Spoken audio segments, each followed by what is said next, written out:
ప్రస్తుతం ఫడ్నవీస్ మాట్లాడుతున్న లైవ్ ద్వారా చూద్దాం। तय करेगी हमारे नेता आदरणीय होम मिनिस्टर साहब ने प्रेस कॉन्फ्रेंस में ये बहुत स्पष्ट शब्दों में बताया है कि चुनाव के बाद तीनों पार्टियां बैठेगी और इसका निर्णय करेगी।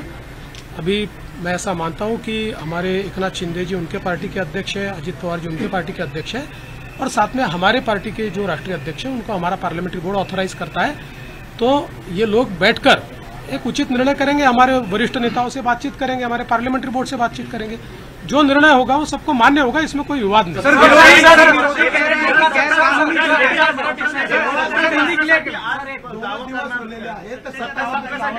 बाबा आता पूर्ण रिझल्ट संपू द्या।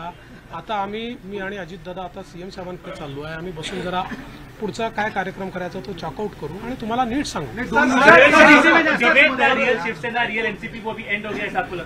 मुझे ऐसा लगता है कि एक प्रकार से लोगों ने अपना मैंडेट दे दिया, लोगों ने एकनाथ शिंदे जी को रियल शिवसेना के रूप में स्वीकार कर लिया है। बाला साहेब ठाकरे की हिंदू हृदय सम्राट शिवसेना प्रमुख बाला साहेब ठाकरे की जो शिवसेना है उसकी लेजिटिमसी ये एकनाथ शिंदे जी को मिली है और जो मूल एनसीपी है उसकी लेजिटिमसी अजित पवार जी को मिली है।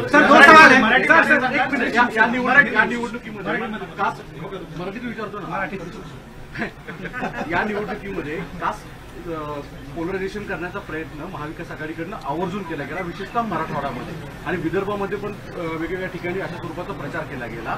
तरी देखील विदर्भ आणि मराठवाडा याच्यामध्ये प्रचंड भाजपला यश मिळताना दिसतंय, याचं प्रमुख कारण मला असं वाटतं की जेव्हा वारंवार तुम्ही एका व्यक्तीला एका पक्षाला टार्गेट करता त्यावेळी तुम्ही जे टार्गेट करता त्यातली हवा पण निघून जाते आणि त्याची तीव्रताही कमी होते आणि लोकांना त्याचं सत्य समजतं। लोकांच्या मनात त्यानंतर एक प्रकारची सहानुभूती तयार होते, लोकांना लक्षात येतं की चुकीच्या पद्धतीनं टार्गेट केलं जात आहे। तसंच आम्हाला महाविकास आघाडीने ठरवून या ठिकाणी टार्गेट केलं, पण मला असं वाटतं की हळूहळू लोकांनी लक्षात आलं, कारण आमचा ट्रॅक रेकॉर्ड चांगला आहे, आम्ही नेहमी पॉझिटिव्ह काम केलेलं आहे, त्यामुळे आमचा ट्रॅक रेकॉर्ड पाहून लोकांनी या ठिकाणी मतदान केलं आहे।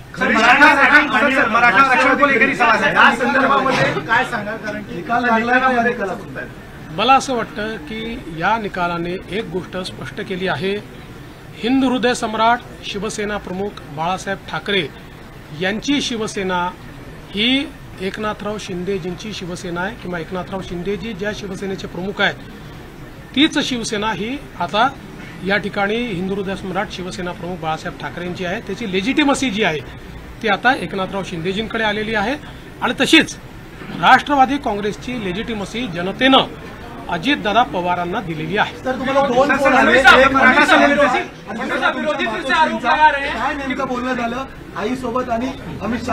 आईचा तर फक्त आशीर्वाद घेतला आहे, आईने आशीर्वाद दिलाय आणि अमितभाईंनी खूप आनंद व्यक्त केला आणि अमितभाईंनी या ठिकाणी आमचं अभिनंदन देखील केलं। मराठा आरक्षण को लेकर बड़ा मुद्दा बना, इसके बावजूद आपकी पार्टी बड़ी जीत यहाँ पर हासिल करी। आपके ऊपर चूंकि एक तरह से आरोप हुआ, आपको अभद्र शब्दों में आपके खिलाफ जो है आलोचना करी गई, क्या ये उस वजह से मराठा आरक्षण का जो एक आंदोलन था वो फेल हुआ और जो मैंडेट था वो कहीं ना कहीं आप लोगों को? देखिए, मैंने इससे पहले भी कहा था कि लोकसभा के चुनाव में हमको 43.6% मिले थे, उनको 43.9% मिले थे। तो अगर मराठा समाज ने हमको वोट नहीं दिया होता तो क्या हम 43.6% पर पहुंचते? मराठा समाज हमारे साथ था, है और रहेगा।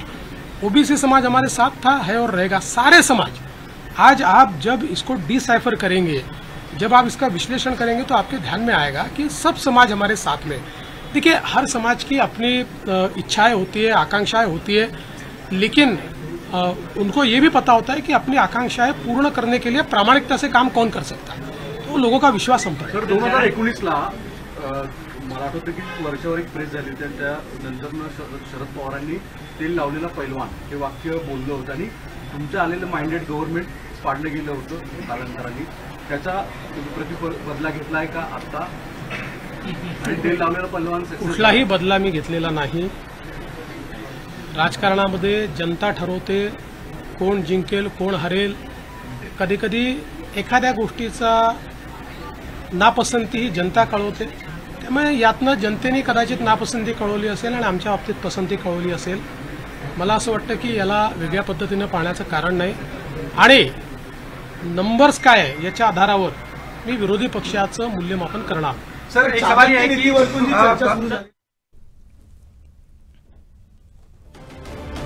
రైట్, మహారాష్ట్రలో ఎన్డీఏ కూటమికి బ్రహ్మరథం పట్టినందుకు ఫడ్నవీస్ ధన్యవాదాలు తెలియజేస్తున్నారు. మరోవైపు అంతా సమిష్టిగా చర్చించుకుని సీఎం ఎవరు అనేది ప్రకటిస్తామంటూ చెప్తూ ఉన్నారు. మరోవైపు షిండే శివసేనను ప్రజలు కూడా యాక్సెప్ట్ చేశారంటూ కూడా ఈ సందర్భంగా ఫడ్నవీస్ వివరించారు. తాజా అప్డేట్స్ అందించేందుకు మా ప్రతినిధి గోపి సిద్ధంగా ఉన్నారు. గోపి, ఏ రకంగా అర్థం చేసుకోవాలి?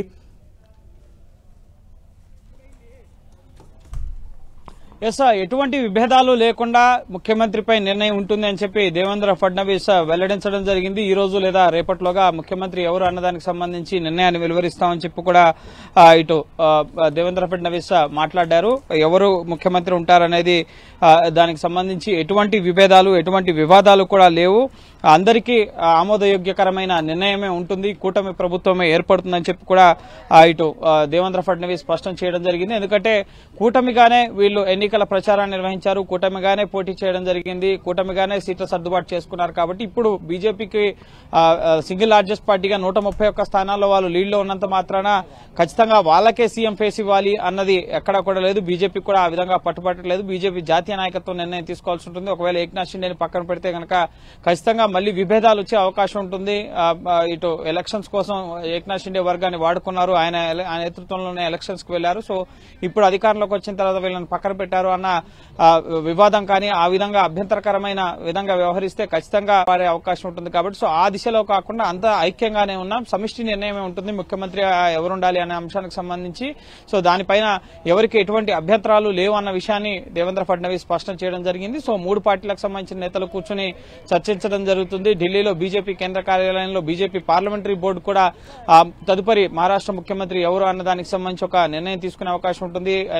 ముఖ్యంగా ఎలక్షన్ రిజల్ట్స్ వచ్చిన తర్వాత ప్రక్రియ అనేది ఢిల్లీలో ప్రధానంగా జాతీయ పార్టీ కాబట్టి ఇక్కడ బీజేపీ పార్లమెంటరీ బోర్డు ఎలక్షన్ ఫలితాలపైన చర్చించడం జరుగుతుంది. అలాగే ప్రభుత్వ ఏర్పాటుకు సంబంధించి అక్కడ బీజేపీ శాసనసభాపక్ష సమావేశం, ఒకవేళ కూటమి నేతృత్వంలో వెళ్తే కనుక కూటమి యొక్క శాసనసభాపక్ష సమావేశం ఏర్పాటు చేసి ఎవరు ముఖ్యమంత్రిగా ఉండాలి ఎవరు ఉప ముఖ్యమంత్రులుగా ఉండాలన్నది ఎమ్మెల్యే అభిప్రాయం తీసుకోవడం జరుగుతుంది. ఢిల్లీ నుంచి 2 కేంద్ర మంత్రుల్ని అబ్జర్వర్స్ గా ఆ రాష్ట్రానికి పంపించడం జరుగుతుంది. వాళ్ళు అక్కడ ఎమ్మెల్యేలు ఏమనుకుంటున్నారు,